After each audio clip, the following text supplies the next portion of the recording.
அன்பால் இணைவோம், ஆரோக்கியமாக வாழ்வோம். இன்றே இணைந்திருங்கள் ஹெல்தி ஹோம் சமையலோடு. இன்னைக்கு நம்ம ஹெல்தி ஹோம் சமையல்ல நெய் சாதம் எப்படி செய்யறதுன்னு பார்க்க போறோம்.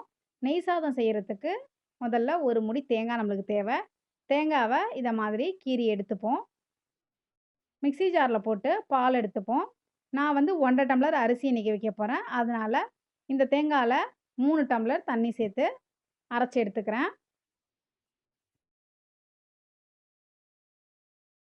தேங்காய் பால் எடுக்கும்போது நம்மளுக்கு எல்லா தண்ணியும் ஒரே தடியாக ஊற்றாம முதல்ல ஒரு டம்ளர் ஊற்றி அரைச்சி எடுத்துக்கணும். அந்த சக்கையில் திரும்பி இன்னொரு டம்ளர் தண்ணி ஊற்றி அரைச்சி எடுத்துக்கணும். அதே மாதிரி நான் இன்றைக்கி 3 தடவை ஊற்றி அரைச்சி தேங்காய் பால் எடுத்திருக்கேன். 1.5 டம்ளர் அரிசி எடுத்துக்கலாம். நான் இன்றைக்கி வந்து பாஸ்மதி ரைஸ் எடுத்திருக்கேன். நம்ம பொன்னி அரிசி வேணால் பொன்னி அரிசியும் எடுத்துக்கலாம். பாஸ்மதி ரைஸ் வந்து ரொம்ப பழைய அரிசியாக இருக்கனால நம்மளுக்கு நல்ல கலர் வந்து இதை மாதிரி எல்லோவாக இருக்குது. இப்படி இருந்ததுன்னா நம்மளுக்கு வந்து அரிசி குழையாது, நல்லா ஸ்டிஃபாக இருக்கும்.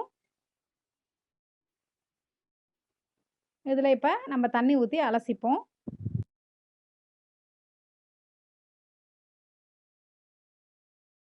அரிசியை நல்லா கிளஞ்சிட்டு தண்ணியை ஒட்ட வடிச்சிடுவோம். ஒட்ட வடிச்சிட்டு நம்ம ஏற்கனவே ரெடி பண்ணி வச்சுருக்க தேங்காய் பால் இதில் சேர்த்து ஊற விட்டுக்கலாம். 1.5 டம்ளர் அரிசிக்கு 3 டம்ளர் தேங்காய் பால் சேர்த்து ஊற விட்டுப்போம். 20 நிமிஷம் நம்ம ஊற விட்டுப்போம், அதுவே போதும்.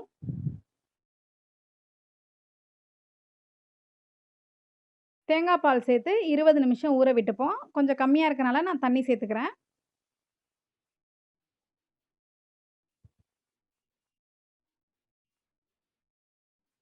இருபது நிமிஷம் ஊறிட்டு இப்போ நம்ம சாதம் ரெடி பண்ணிடலாம். சாதம் செய்யறதுக்கு ஒரு பட்டை, 3 கிராம்பு, 3 ஏலக்காய், 2 பே லீஃப், புதினா கொஞ்சம், 1 டேபிள் ஸ்பூன் இஞ்சி பூண்டு பேஸ்ட். குக்கரில் 3 டேபிள் ஸ்பூன் நெய் சேர்த்துப்போம். நெய் அதிகமாக இருக்குதுன்னு நினச்சா நம்ம 2 டேபிள் ஸ்பூன் சேர்த்துக்கிட்டாலே போதும்.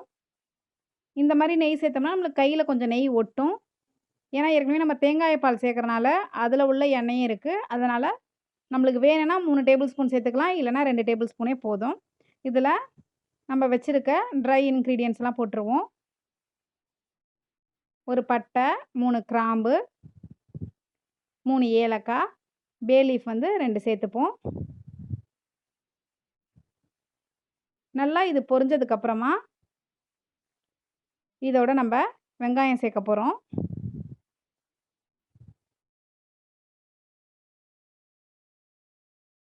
பட்டை, கிராம்பு எல்லாம் நல்லா செவந்ததுக்கப்புறமா இதில் 2 வெங்காயம் சேர்த்துப்போம்.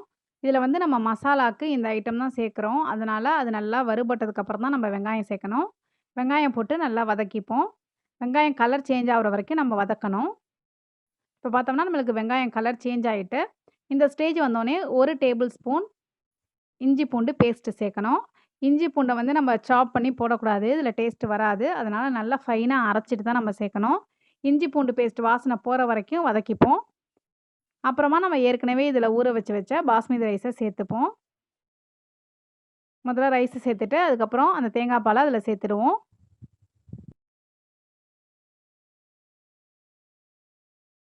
அரிசியும் தேங்காய் பாலையும் குக்கரில் சேர்த்தாச்சு.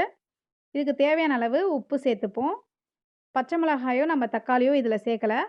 தக்காளி பழம் வேணால் நம்ம சேர்த்துக்கலாம், இல்லைனா விட்டுக்கலாம். கொஞ்சம் கலர் வந்து சேஞ்ச் ஆகிடுமேன்னு நான் சேர்க்கலை. உரப்பு வந்து நம்ம கிரேவி தான் நல்லா உரப்பாக வச்சுக்கணும். இதில் வந்து புதினா இலையை போட்டுப்போம். இதுதான் நல்ல ஃப்ளேவர் கொடுக்கும். எல்லாத்தையும் ஒரு தடவை மிக்ஸ் பண்ணி விட்டுட்டு மூடி போட்டு மூடிடலாம்.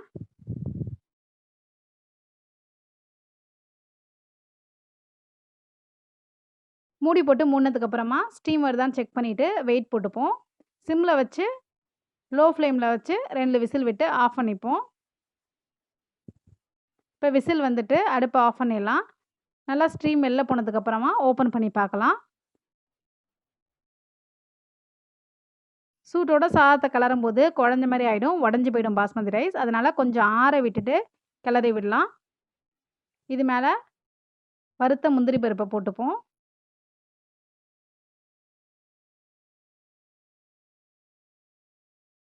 வறுத்த முந்திரியே இதில் சேர்த்துப்போம்.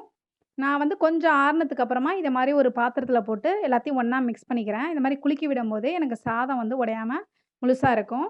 நல்லா ஆற விட்டு சாப்பிடும்போது நம்மளுக்கு சாதம் ஊறி போய் நல்லா வாசனையாக இருக்கும். பிரியாணிக்கு ஈக்குவலன்ட்டா நல்ல டேஸ்ட்டான சாதம். நீங்களும் ட்ரை பண்ணி பாருங்க. அவ்வளோ வாசனையா இருக்கும். ஒவ்வொரு சாதமுமே வாசனையா இருக்கும். தொட்டுக்க வந்து காரமா ஏதாவது சப்ஜியோ, இல்ல வந்து கிரேவியோ, குருமாவோ ஏதோ வச்சு சாப்பிடலாம். நீங்களும் இத ட்ரை பண்ணி பாருங்க. கமெண்ட்ஸ்ல சொல்லுங்க. இன்னொரு வீடியோல சந்திக்கிறேன். நன்றி.